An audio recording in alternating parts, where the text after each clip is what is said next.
Now there's all kinds of different people in this world. There's only one pie. Welcome to the Team Made Apart podcast, the podcast designed to teach freelancers, contractors, and remote workers, really anyone working apart, how to build better relationships with those they work with and those they work for. I'm your host, Ryan Rogar. Before we get started, financial support for the Team Made Apart podcast Season 2 is provided by R2, a fully distributed brand relationship consultancy. R2 has specific expertise and experience in helping service companies grow, develop, and maintain impactful relationships through world-class brand strategy and design. R2 supports the world's best distributed companies by providing valuable insights, strategy, empathy, and tactical expertise to help them foster truly meaningful relationships from top management to top consumer. If the success of your business depends on the relationships you make, then you need R2. To learn more or to request a call, simply visit r2mg.com/podcast. That's r2mg.com/podcast. R2 Relationships Squared. Also, financial support comes from teammadeapart.com. Leveraging 20 plus years of global agency and creative hiring expertise, Team Made Apart provides distributed organizations with access to the best and brightest creative talent from around the world. Through deep understanding of client needs and meaningful relationships with talent, Team Made Apart facilitates a sort of virtual handshake between prospective employer and prospective employee to reduce risk and eliminate doubt from creative hiring decisions. Take a step towards filling that creative-shaped void in your distributed team by visiting teammadeapart.com/talent. That's teammadeapart.com/talent to learn more. Finally, financial support comes from supporters like you. Members of our Happy Little Podcast community can make contributions directly to the show by visiting teammadeapart.com/podcast and clicking on the donation link. Donations can be in any amount and go a long way towards keeping this show on the air. If you appreciate the work we're doing and would like to get involved, just visit teammadeapart.com/podcast, click the donate button, and you're on your way. Thank you for your continued support. And now, on to the show. Hey everyone, and welcome back to the Team Made Apart podcast. This week we have special guest Angelique Slob. Angelique is a future of work catalyst, people and culture strategist, speaker, and founder at Hello Monday, a consultancy which helps HR and business leaders lead strategic discussions and drive workplace transformation. As a remote work advocate, Angelique believes that remote working should not be the goal in and of itself, despite some major strategic advantages, but is rather a consequence from a results-driven, autonomous workplace design that is actually essential for knowledge workers and innovation. Here to discuss the shift from the industrial age to the information age, how management styles must adapt when they rely on the worker's expertise, introducing flexible working conditions, developing a culture of trust, and so much more, please welcome to the show our guest, Angelique Slob. Hi, Angelique. How are you? Welcome to the show. Hi, Ryan. I'm fine. Thank you.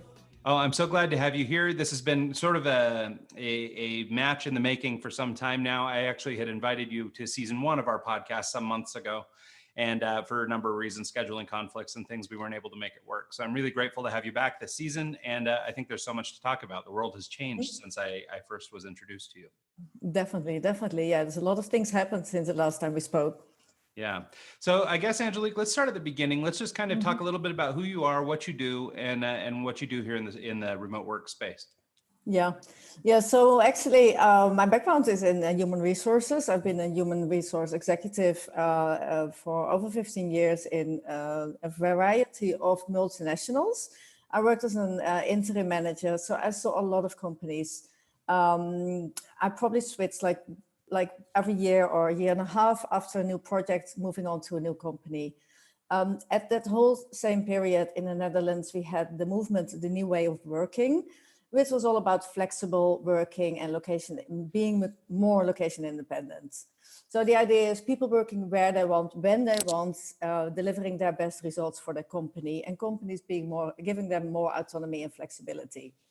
So basically, in every company that I worked, I was always involved in that area because I strongly felt and believed that this was the way forward, and it would really solve a lot of problems I saw in the people and culture space in traditional corporate companies. At the same time, I also saw that a lot of companies struggled with actually implementing this. So there were like implementations, something we can now see on a more global scale in moving to remote. So there was people were allowed to work more often from home, but there was like still control and command mechanisms in place. So moving towards a culture of trust and managing on the results truly was something that I always saw that was usually lacking in those companies that were attempting to transition to these new ways of working. I also saw there were a lot of critics on the movement say this will never work because managers are afraid to lose control. And that was actually often stated as a law of nature, like gravity or the sun coming up every day. It's just like this effect of life. Managers are afraid to lose control, so this will never work. And I was challenging that statement big time. I was like, well, I'm not sure if that's true. And if it's true, I want to know why, because there must be a reason. Mm-hmm. It's not like, it can't be like that as a fact of life. So what is behind that mechanism that people are afraid to lose control, or people in managerial positions are afraid to lose control? So, and that actually, that question has been such a key question that has been putting me towards the journey of discovery. Now, the first thing that I did is when I went to university in the Netherlands, one of a very good business university, and I studied organizational sociology, and I was focusing on that theme, alternative organizational concepts, organizational change, organizational development. And I ended up doing research very specifically about the most optimal organizational context for innovative knowledge workers. Idea being that if innovative knowledge workers are not being managed on the results and do not get autonomy, like that must be even more difficult for other groups of people. And I found that 80% in my research, which was a qualitative research, 80% of the managers didn't apply the most optimal management style. So, and that's quite a significant number. Okay, this is 7 years ago, but I think it was still in general true. You can still probably say 80% from the companies that you will encounter, also technology companies, also innovative companies, will not apply the most optimized management style. Mm-hmm. And management style comes with culture and organizational structure. So it's the whole organizational design. Yeah, no, so that makes a lot of sense. Yeah, after that, and it's very quite, actually I have a white paper written about it, so I'm happy to share that with your audience for the people who are interested in it. So I was thinking, well, it's quite interesting. It means that there's a lot of work to do in the world out there.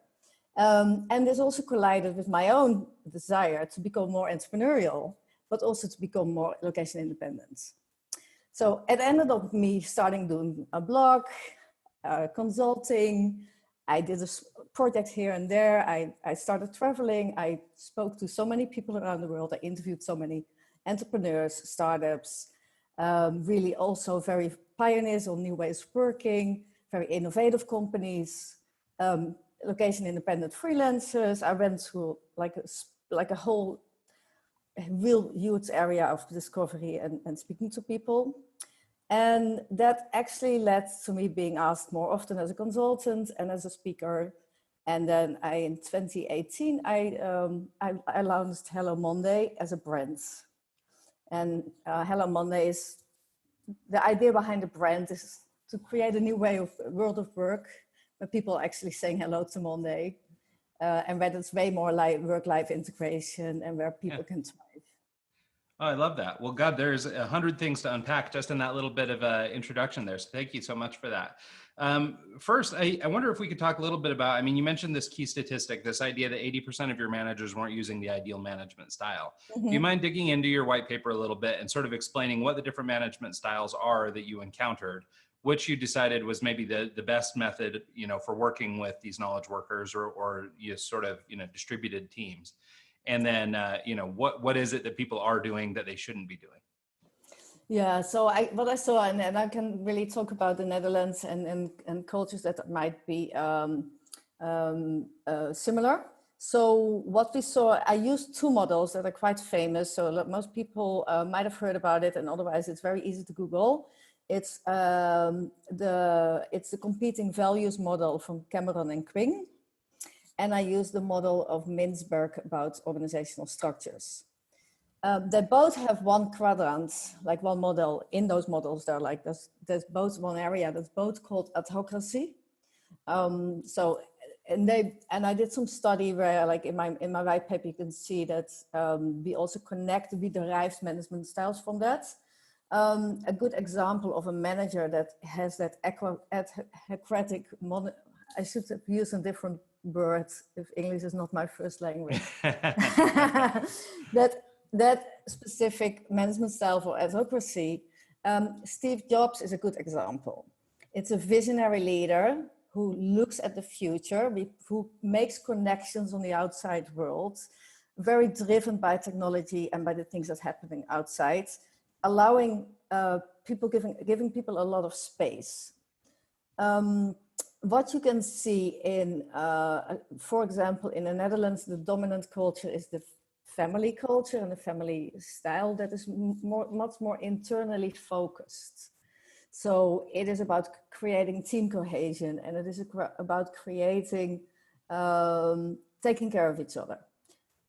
There's nothing wrong with that, because you need all those different management styles, but you need to balance them. And like what I saw, a lot of managers said to me in their interviews, my primary management role is to make sure everybody is happy and performing well.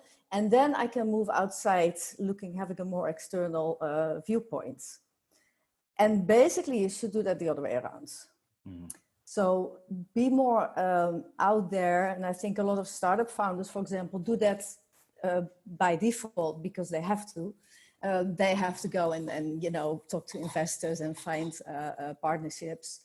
So they usually leave people with a lot of more autonomy, and also a lot of more focus on these are specific results that we need to get to. So you see startup cultures adopting that management style and organizational culture more naturally. And also we can also see a lot of those startups starting off remotely. It's easier. Mm-hmm. And it's just also because they fit that organizational context a little bit more. Yeah, no, I think that makes sense, especially if you're talking to, older, more established firms who are now trying to make a change or something, or a shift in culture. I imagine it's much more difficult to do with an established culture than it is maybe if you're starting from the beginning, mm-hmm. and maybe in an industry or doing a type of service that really lends itself to working distributed. Exactly. So that makes a lot of sense. So you mentioned too that one of the struggles, and maybe this is a piece of this familial style of management that's so prevalent in the Netherlands, I think you mentioned that it's difficult for managers to sort of relinquish trust or relinquish control. And so it makes it really difficult for people to build this, I guess, trusting culture. And, in a familial structure, I mean, it makes sense that there should be some component of trust, right? I mean, obviously, if everybody's happy and this is what you're pursuing, you should sort of trust people a little bit, but it does lend itself to sort of a top-down trust, right? Like, I'm the leader, I'm the father of this place, or I'm the mother of this place, and I'm here to take care of all my little, worker bees or whatever. And so maybe that trust isn't sort of reciprocated, it's on mm-hmm. me, and you all should trust me. But as the manager, it's difficult for me to then pass that down to you so that I can trust all of you. And so maybe talk a little bit about sort of that culture of trust and sort of, how it relates to this familial style that you noticed as being so prevalent, but also, how can we start introducing more levels of trust? I mean, I think some of it is just a little blind faith, but maybe you have some suggestions for us. Yeah, so interestingly, if I would explain that in a more like sociological way, an organizational sociological way, the issue of trust, I would look at the dominant management paradigm that we have, which is that people cannot be trusted, or at least employees cannot be trusted. It's the whole idea that we for more than a century, we have been programmed to believe that there is an uneven and unequal power balance between an employer and an employee, and that their interests are not equal. So in the industrial time where we hired employees, they were selling their time and their labor, physical labor, in exchange for money, for compensation. The idea behind that management paradigm is that employees are trying to not give their best. So as a manager, it's the whole command and control management style. It's like knowledge is power. It's labor division. So people were put to work and the manager was making all the coordination. Everybody needed to do their own piece. And they didn't even have a total overview from the work they were doing, like the actual results. That is not increasing engagement. It's actually diminishing a lot of engagement. And even before the industrial age, people would have been way more involved and engaged with their normal work, like craftsmen or like laborers or people even like working the lands. But that industrial area changed really a lot in the way we were looking at organizations and that employer and employee relationship. So what you can also see is that that 8-hour workday is a factory workday. It's 8 hours optimized for repetitive work where people are just doing physical labor without thinking.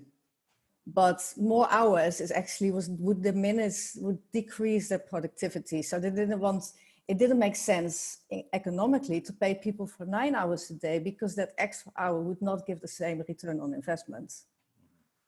And then we see that we still use this management paradigm, first of all, in an era where people do not sell their time and their labor, but they sell their knowledge and their skills.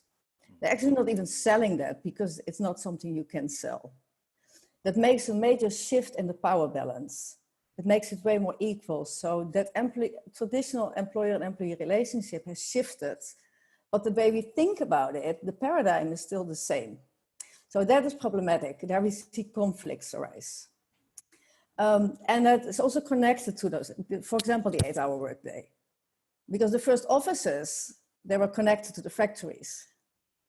It was the salespeople, was the financial department, the typists, all the ladies, remember in the big rows, sitting there typing, whatever they were typing. And they had to follow the same work hours as the people in the factory. Well, their work is by definition something very different. If we move fast forward to today's age, we expect people to work 8 hours a day, even go to a place to do that work where we use technology. And we still also have this paradigm, this programmed mindset that we cannot really trust the people. And it's not something that we should blame each other. We shouldn't blame managers for not trusting their employees, because it's something that is so deeply rooted in our current culture still, that I think it's the best way to change that is to acknowledge this, that this is how we all been programmed, and help each other to change that, but not in a judgmental way. That sometimes I see that happening, and I think we shouldn't be doing that.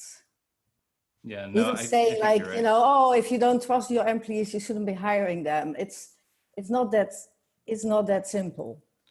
And well, it's and not, like you said, if we're living in sort of this paradigm where our whole world is sort of shaped in a certain way because of the, you know, post-industrial revolution or, you know, whatever. I mean, if we've got sort of this framework that we're operating within, sometimes we might not even recognize the problems. You know, I exactly. mean, so this idea that we should be, you know, trusting people or don't hire them. I mean, like, you know, we're operating from this one mode, you know, that we've got to sort of work through.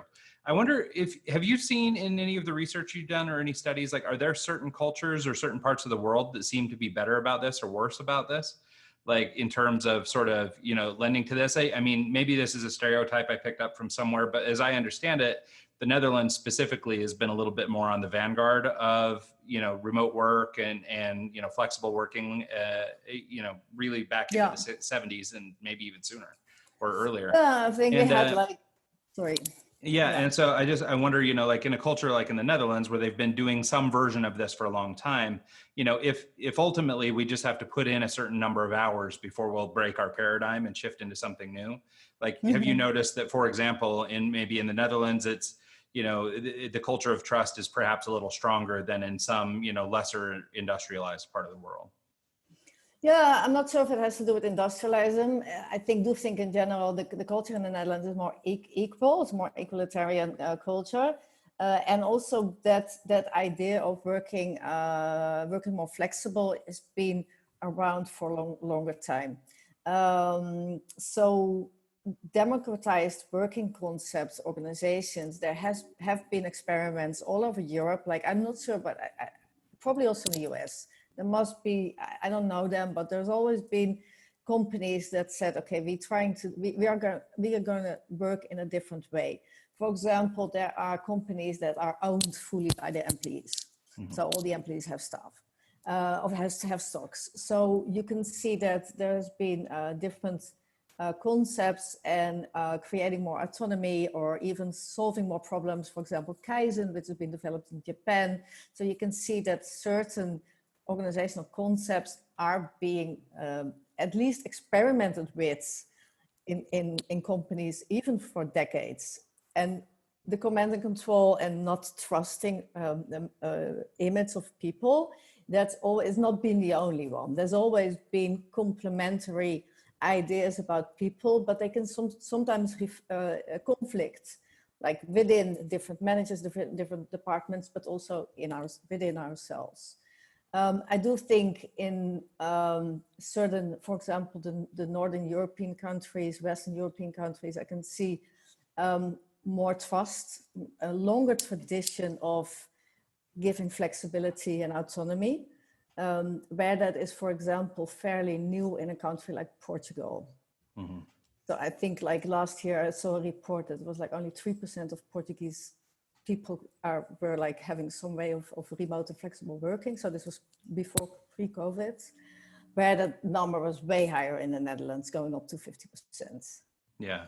Yeah. And that's my experience too. Like with Spain as an example, we have a small office over there in Spain that's all fully remote, but that's certainly not the norm over there. And especially in sort of the pre-COVID days, right? I think Spain's number probably very similar to Portugal. I think it was about 4%. And mm-hmm. So it makes sense to me that there's some change.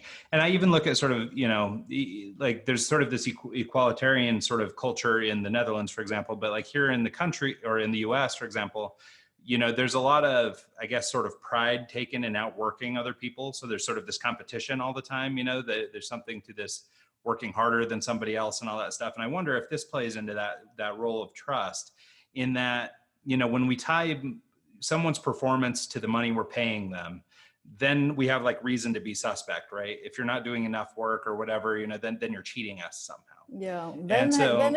Ryan, before you go, when did you have your best ideas? Oh God, I don't know. I always have them at weird times, in the mornings, in the showers, in the, wherever, in the car, those kinds of things, and almost never in the office. No, and exactly. And but still we pay people to sit in the office and we take away the opportunity for them to get a really good idea.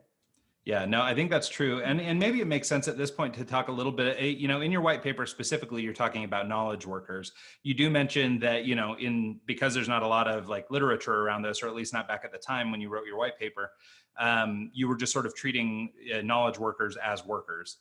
But I wonder if you could talk a little bit about just sort of what is a knowledge worker for people who are having trouble thinking about this. And maybe it's everybody. I mean, maybe we're all trading knowledge, but I mean, there's, certainly people who are still working in factories and trading time from labor. But I wonder, when we're talking about this category specifically of the knowledge workers, who are we talking about? Yeah, I made in my white paper, in my study, I made a division because this was my first thing. I had to come up with some kind of description of what is a knowledge worker, at least in relationship to my research. So I made a distinction between two groups, and one of the groups is like the professionals that are teachers and doctors and lawyers that also follow certain rules within their own community and their profession. And there is the innovative knowledge worker, so I call it usually the innovative knowledge worker, that doesn't have to follow like certain rules within profession. For example, you don't want your heart surgeon to start like experimenting while you're on the table having open heart Right. surgery, you know. Hopefully Yeah, no. not. While having somebody in your technology firm, yeah, definitely.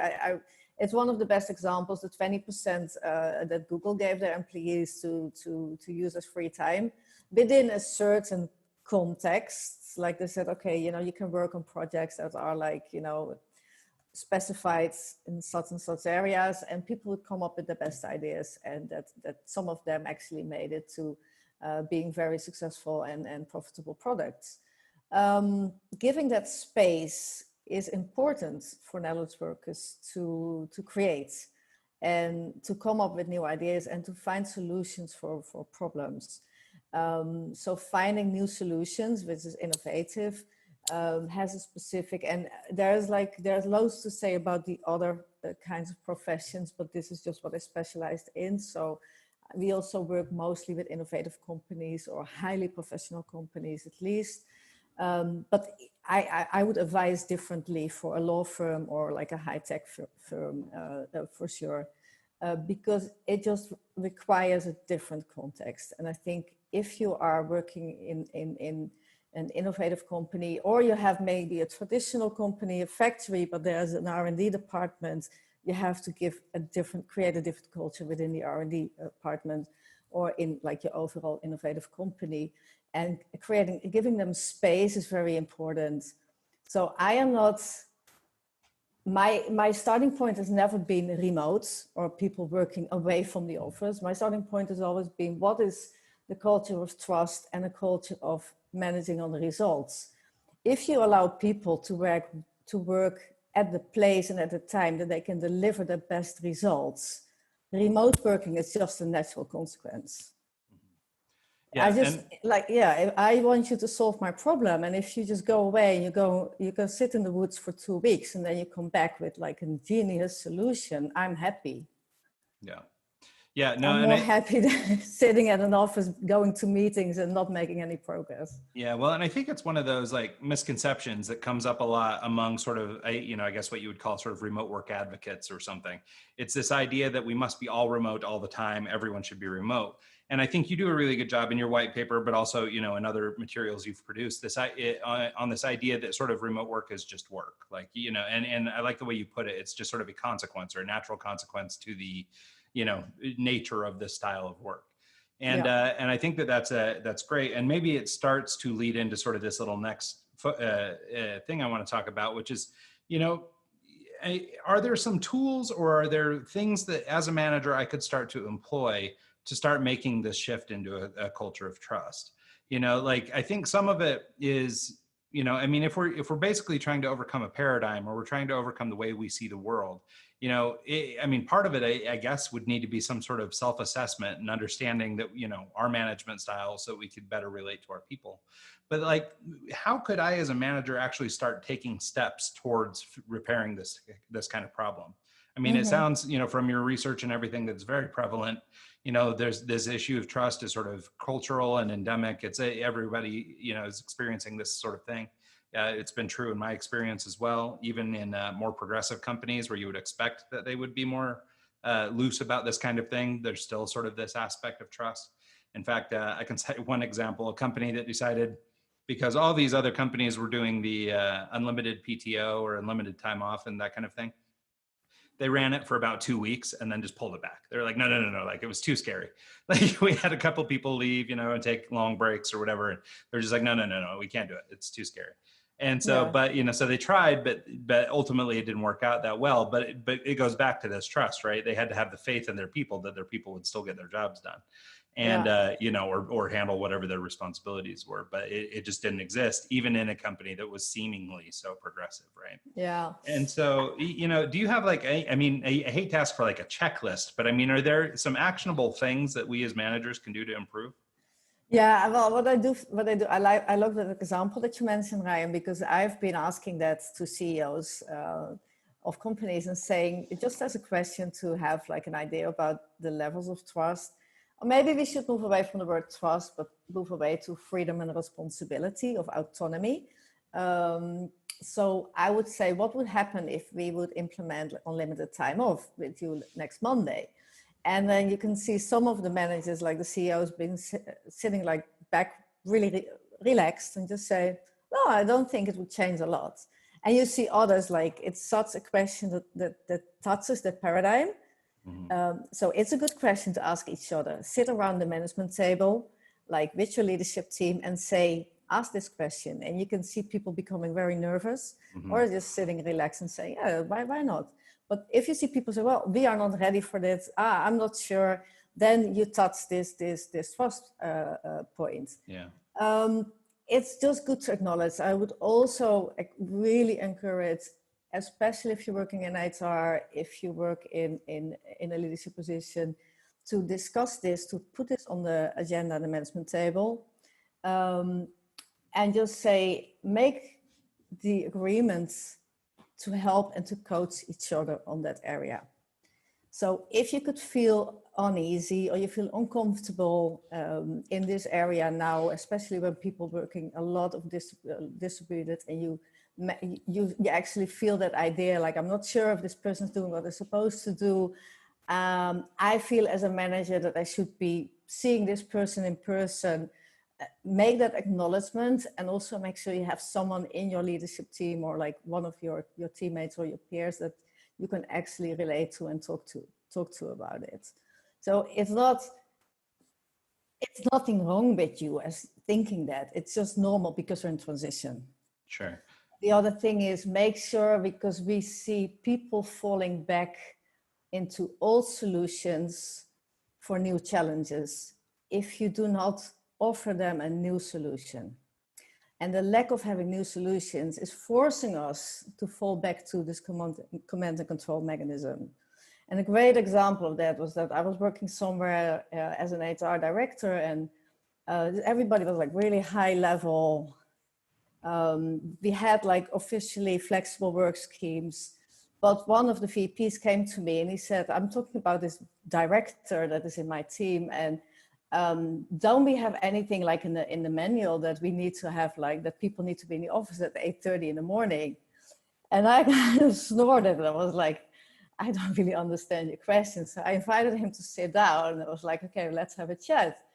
So, and then he said, well, and I was like, okay, what problem would that solve?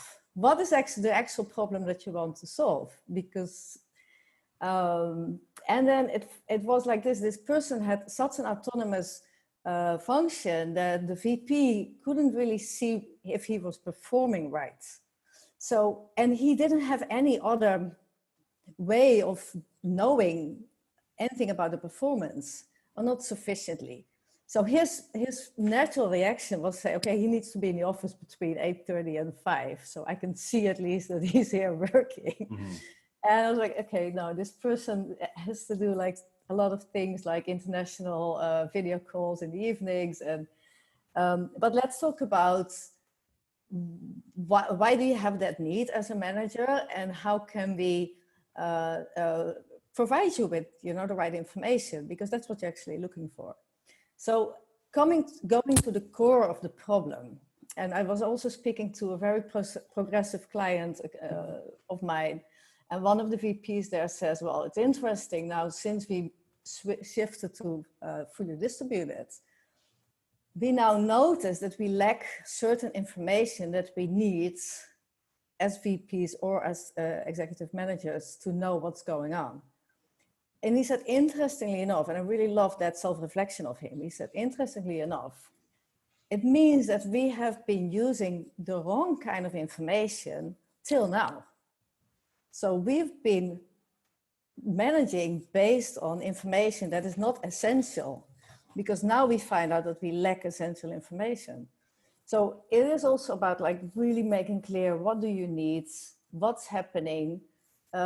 If we move really to results-driven cultures, you can see that you start to give new solutions to managers, and they don't have that feeling of, okay, I don't know exactly what's going on, what's been expected from me. I am a manager, but I don't know what does it mean, especially today. Yeah. So, and if you just really give them or make managers work together in this issue and say, what do we need? How can we feel that we actually know that we get the right information, that we have the right people doing so. Yeah, no, I think that's a really great point, actually. This idea of sort of understanding the metrics you need to determine success. So much like, so for example, I come into remote work from sort of a freelance side. So I've been basically a 20-year freelancer, having worked from anywhere all over, that kind of thing. And so I don't have the same experience as like a remote worker who happens to work for a big organization or something, works for Twitter or something, but remotely. And so the needs of a freelance or the needs of a contractor are a little bit different, right? Because we have there's some urgency around money. We don't know where our next check's coming from. Like there's all these different problems, right? But one of the big things that's happening right now among freelancers and contractors is this shift out of hourly based billing to a value-based pricing model where all of a sudden you're selling, basically your knowledge. So sort of the same thing we're talking about here, but you're requesting a fee for your knowledge versus, being paid for the number of hours you work, that sort of thing. And so there's a lot of parallels between that and this. And the only way that the value-based pricing models work is by really understanding what metrics matter. And I think so to the point you were describing, or in the situation where this guy is saying, well, we've been using all this data to make our assumptions, but we're looking at all the wrong stuff. Like, I think that, it makes a lot of sense when you start thinking about it, the things you would need to measure to understand the performance or the results-based version of your employee. If you really understood what metrics you were trying to move, or what, I guess, what needle you were trying to move, that might better allow you to trust your people, because you could have a measurable result. It wouldn't then be tied to, number of hours sitting in a chair today, because that metric is not, valuable as it pertains to, did we, execute this phase of our, this sprint or whatever. And so, so I think it's really critical to understand that. So I think that's a really good point. Yeah, it actually will change. Basically, you have to rethink your people processes drastically. And I think one of the things that I am really a big advocate is to let go of the 8-hour workday or the 40-hour work week, or whatever the work week is in your country, and move to flexible, compressed work days, but still have the value would be the salary, the full-time salary that you get. But if you can do that work in 6 days of 4 hours, or you do this work in 7 days, or you don't do it in 4 days, but or you do it like, I met this guy once who he had to quit his job because he loved to work like in one sprint of 3 days and nights. He would hardly sleep. He was IT, of course. And then he would just go on. And then he would take 4 days off and lie on the beach. And his manager, he wasn't Brazilian. And in Brazil, they were like, no, you have to be in the office between 9 to 5. And he was like, yeah, but I want to work these hours. And then he quit, and then they rehired him as a freelancer. And then he had the freedom to work, and he did exactly the same work, but they were more happy. So give that value, the value if you say, okay, this is the full-time. I love companies that have free Fridays, or say, okay, we experimenting with 4 days work weeks. But then it's still controlled within a time frame. So really, and especially now, people working from home often, or people have to still combine different responsibilities. People are learning how to work more remotely and distributed, and trying to do that in a 9 to 5 setting in their heads. It's problematic. So moving to this flexible, compressed work days is going to help companies and employees. There is a lot of research saying that for knowledge workers, 4 to 6 hours a day is optimized. Having the best ideas, if you say, I'm going to go for a walk in the woods because that helps me clear my mind, and when I come back, I probably have a solution for this problem, please do so.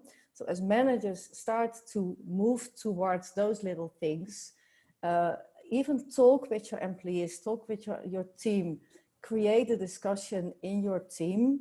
What do we need to optimize the work in our team? And organizations on organizational level, they have to broaden the context. There's no way you can create policies for the future. It's impossible. And even also governments, they should broaden their like labor law context, allowing more space for people. Of course, there's also industries and countries where protection of employees is highly important. So we shouldn't neglect that to just meet the needs of knowledge workers in technology. But those specific groups of people need a lot of autonomy, and it fits the organizational needs for innovation. It fits employee well-being, and it fits a more sustainable and equal world. So it's quite important that we start to actually make this transition. Yeah. Well, and as we've already talked about a little bit, I think encouraging this flexibility, even if it's beginning with these technology companies and sort of the companies most equipped to do that kind of work. I think ultimately that will start to trickle down, right? I mean, there's just different types of people do different types of work, right? For some people, they really thrive in an office environment and they want the ability to shut off at 5 p.m. and go home, I mean, and so those people need to have their place also, in addition to the people who, want to work 4 days really hard and then spend the rest of the week on the beach. And so, I mean, there's got to be room for everybody. And, and it is a challenge for employers to try and figure out how to meet the needs of everybody because the needs are so disparate. But I think, are you only going to hire people that have that office need, so you can create your office culture, right? Or are you going to combine the different people's, and what kind of culture and what kind of people processes are you creating if you start doing that? Yeah. So well, and I think, the key word that we landed on earlier was this idea of flexibility. And so I think that's, the really critical thing, this flexibility and this autonomy. I wonder then sort of if we can segue into a little bit of, what's going on now in sort of this post-COVID world. I see all these people talking about, the future of work and the new normals and all these things. And I'm not convinced that we're going to just wake up one day and we'll have this new normal. I think it's actually much more likely that it, just like everything else, is in transition, and we will find out where we land in a couple of years, but that will be different than where we are in 5 years. And so I think it's sort of always in flux, and I think it's important that we sort of maybe embrace this fluidity and stop looking for a solution to a problem, because it's kind of this ongoing issue. And, we've just got to figure out how to navigate this. But I suspect in the sort of the before times, before COVID, I imagine that your approach, at least as a consultant, would have been a little bit more phased, right? It's work into this, it's solve problem after problem and sort of evolve. But with COVID and all of a sudden this rapid movement to remote, what are you seeing people struggling with now? I mean, basically, if they had trust issues before, are they overcoming them with, in rapid succession because of how quickly we've adapted to remote work? Are you seeing problems or issues for people? Like, I mean, are you seeing any real change in the way that you might advise a company now in sort of this quick reactionary version versus, if we could be a little bit more measured and have taken more time to work through these processes? Yeah. The starting point that I've the conversations with surely changed. So before this, I was like two things. The approach was looking at the organizational strategy, and then saying, okay, this could be like the right organizational design, and feeling like how ready or willing a company would be to move towards that, or at least in what speed. Where companies would usually be saying, okay, we start to implement little things, little steps. Obviously, things have accelerated, and you can see now a lot of companies first having to do crisis management on an operational level, making sure things work. And now I see two things happening. I see companies still struggle with mainly people processes, so like day-to-day work, communication. That's been sorted. I do think the trust in general is being on that operational level. Okay, we know this works. We know how to do it, but what's next? And you see this tension of people wanting to go back to the office and coming up with this. A lot of them come up with a solution saying, okay, we go hybrid. This is a logical next step. Where they say we can either ask people what they want, or we are allowing everybody to work from home 2 days a week. These kind of solutions, I'm sure you have heard a lot about companies saying that. Where I would say both of them, I think, are problematic and also a missed opportunity. I spoke to CEO and asked him, he said, well, I want people to be in the office for 2 days a week. And I'm like, okay, what is that 2 days? What is the base, the background, the rationale behind that decision? And he said, well, because like I want to feel, to see, to hear, it gives me, as a manager, enough base and personal connection to be able to manage them effectively. I said, okay, so that means that the decision that you make for your organizational design is based on your personal management needs. While we look at the organizational strategy, and we can see that they actually would very benefit from a remote first setup. Talking about that, I advise a lot of companies to say, to understand that this hybrid model, it is a logical next step, but it's not the status quo.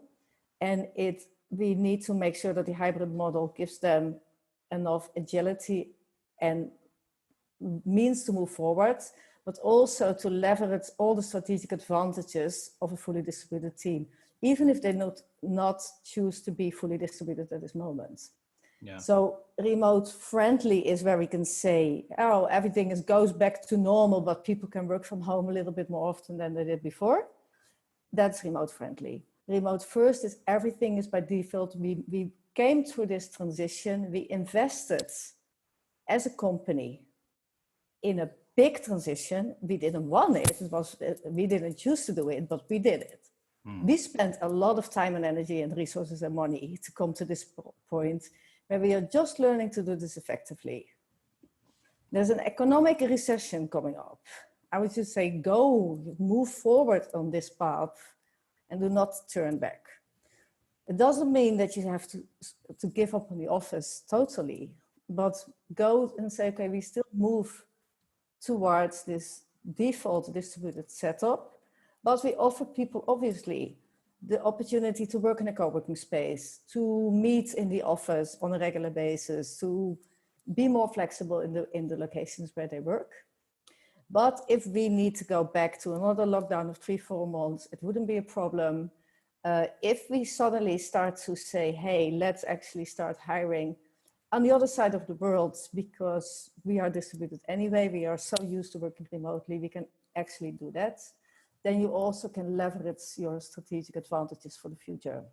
Yeah. So really looking at, for the next steps, looking at those strategic points. What do you need? And if you have a management need, if you say our managers really feel like they want to see the people in the office because it's the way how they have been taught to manage, it's the way that they've been doing for 20 or 30 years. Acknowledge that there is a training need to be effective as remote leaders in a remote first situation. Mm-hmm. And the second thing that's really important is that as a company, now is the time to further empower your people so they shape their own way of working instead of doing this top down, creating policies. Yeah, because it's not going to work. Yeah, well, and I think you used the right word, right? I mean, it's so much about attitude and perspective, but I mean, looking at what's going on with COVID as an opportunity, right? I mean, because at this point, it seems like most companies have probably had an employee or two come to them about remote working or about, some flexibility in their relationship, or they want to be able to move, or work from home a couple of days a week or whatever. Like, I mean, they've probably had these requests up to, the time that we all went remote. Mm-hmm. And so I imagine that most of these things weren't at least foreign concepts, but maybe it was sort of the push off the cliff that we needed, to really establish this. But one of the things that I've noticed, and maybe you can back this up, or maybe, I mean, you sort of touched on it, is just sort of this idea or this intention to sort of go forward with remote. Because I think that there's still a lot of people, and honestly, this is something we've uncovered in sort of our mental health podcast, which is that people whose intention is sort of set back on going to work the old way, right? They still have a toe in the office. Those guys haven't fully embraced remote. They haven't fully worked on what they needed to work on to be successful as a remote or a distributed teammate. And they have run into situations where, now they're feeling, different emotions or different ways. And a lot of it has to do with the fact that they just didn't set themselves up right to go remote. And then, so I guess at the organizational level, if you are a manager who's just been sort of holding out hope that you're going to come back to the office at some point, and because of that intention, you haven't put all the work into going, making the full transition to remote, you might have sort of set yourself up to fail a little bit, or set yourself up to at least be slower in this transition than you could have been.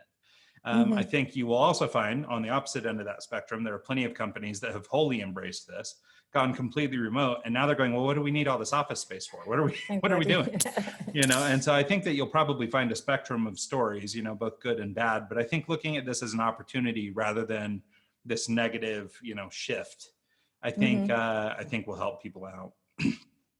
So to sort of transition into the next step, into the next topic here, I wanted to talk a little bit about whose job it is to sort of drive these initiatives. So, I mean, ultimately, you expect your leadership to step up. I know you have a lot of background in HR, and so maybe you have a perspective that would be, maybe this comes from HR, but, I think in order for us to really make this meaningful change, like somebody needs to be driving it. And I wonder if you have any kind of perspective or ideas about who should be driving this, who should own this sort of stuff, and how we actually go about implementing it.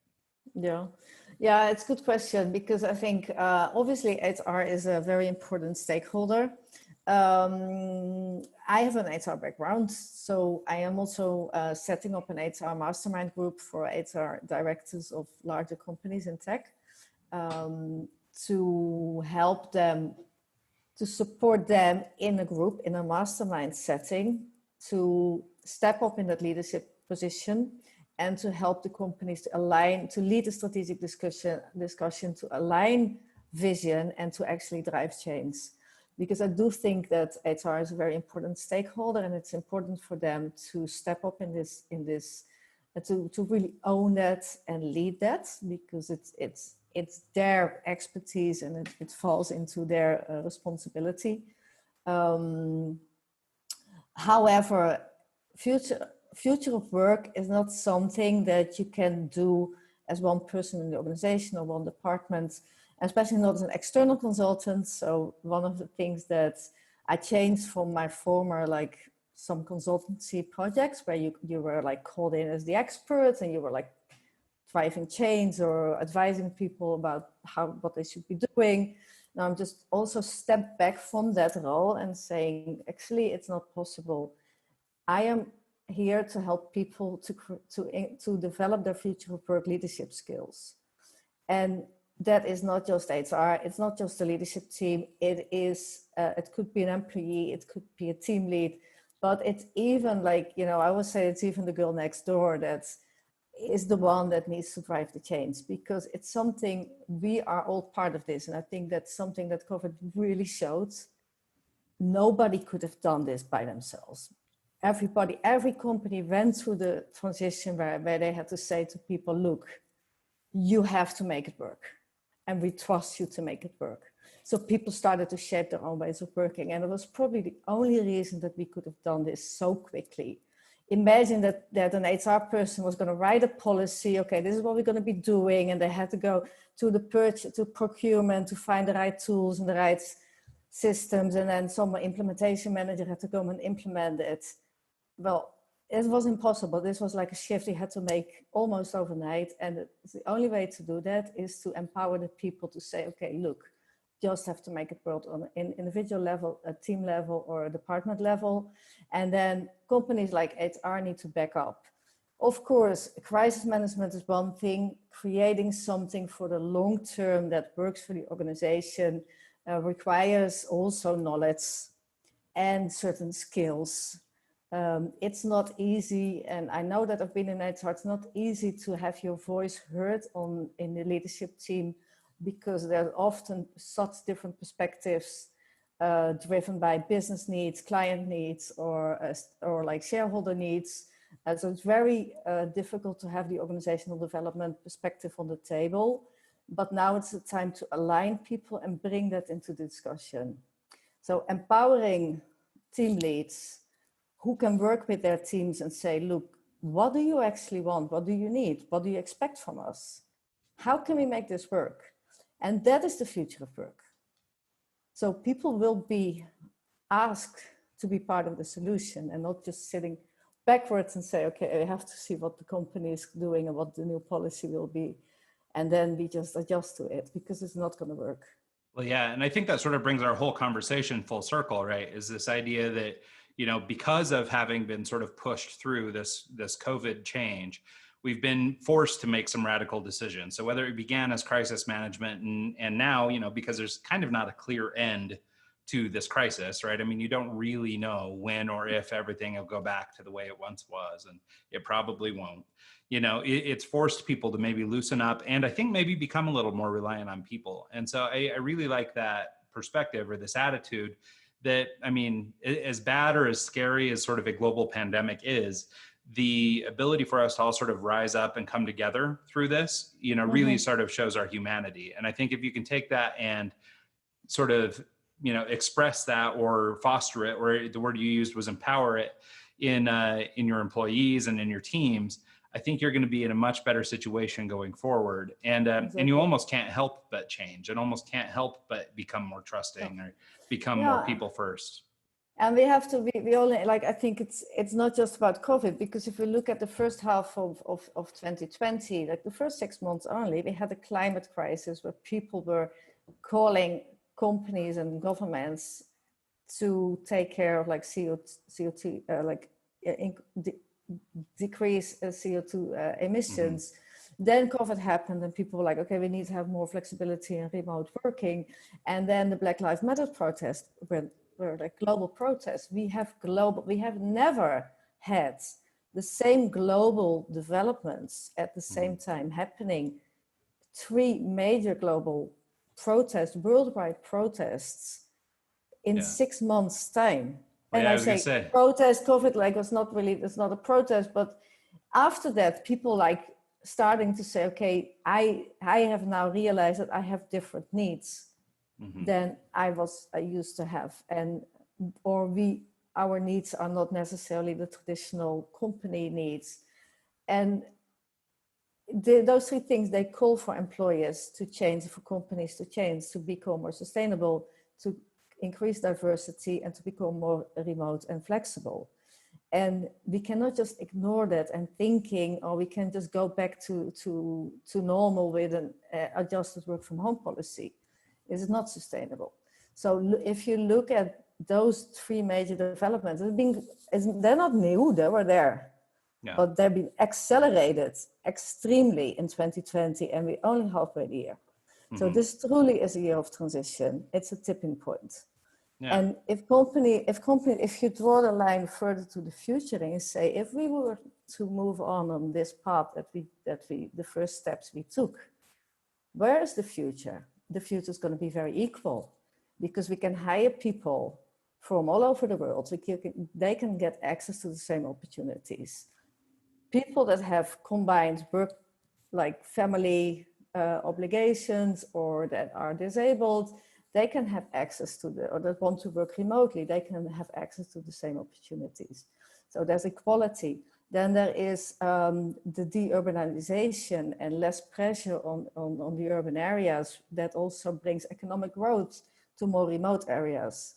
And that will increase the more sustainable world for us all. And it's more diverse as well, and people will be heard. Because if we work together online asynchronously, but everything is documented, it doesn't really matter what your background is or where you come from, because people will not have that idea about, okay, but we are all the same in the same area, in the same office, we have come from the same schools, and that will become more equal and more value-based. And I think that is such a future that is giving us tremendous opportunities and creating such a different world. That is the era of technology, and technology is driving this.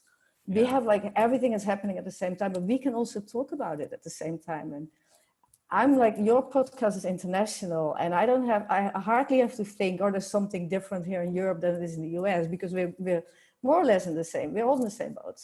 Yeah, no, I think that's great. And actually the picture you paint is actually very hopeful. right? I think there's so many people caught up in sort of the fear or the unknown, like there's a lot of people who are worried and stressed out right now. And there's so much going wrong. But I think the way that you just described it sort of puts it in a light that really does seem hopeful, as things, yes, it's a shift, and yes, it's a change, and yes, it was dramatic. Mm-hmm. But we'll all come out of this better off, and maybe, at least as far as our work lives go, maybe it'll be much more, it will sort of check all those boxes that you described, we'll be much more capable of being diverse. We'll be much more capable of being, all encompassing and working through the needs of our people, and so I think, I don't know, that's maybe the most hopeful spin I've seen on 2020. Because, everybody is so quick to just kind of shoot it down as like, God, everything that could go wrong has gone wrong, and I think the reality is, it's sort of just what you described is that, everything that went wrong could have gone wrong, but it was all there before, it's just been accelerated. And as a result, we're going to come out of this thing and be ready to rock, might take 6 months, might take a year. We don't know.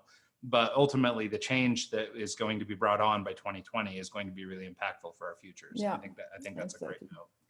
Yeah, and I think, I it's not going to be easy. I'm not saying it's easy, but yeah, there is hope. Like it is. This very well could lead to a better future. I'm actually convinced that it would be, and of course, transition is painful, and I'm here, and I think that you as well, and many people in the community and change agents, and also in the community of Hello Monday Club, because the like-minded people, we are finding each other and supporting each other to bring that change and to help other people, to help ourselves, because it's also scary and stressful for us.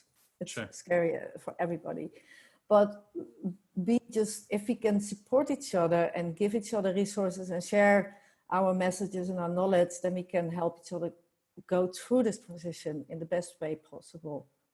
Yeah, no, I love it. I don't think we're going to do any better than that, to be perfectly honest. That's a great little message of unification there at the end. I love it. So Angelique, just in closing, where can people find out more about you? Where can they find you online and perhaps connect if they felt so inclined?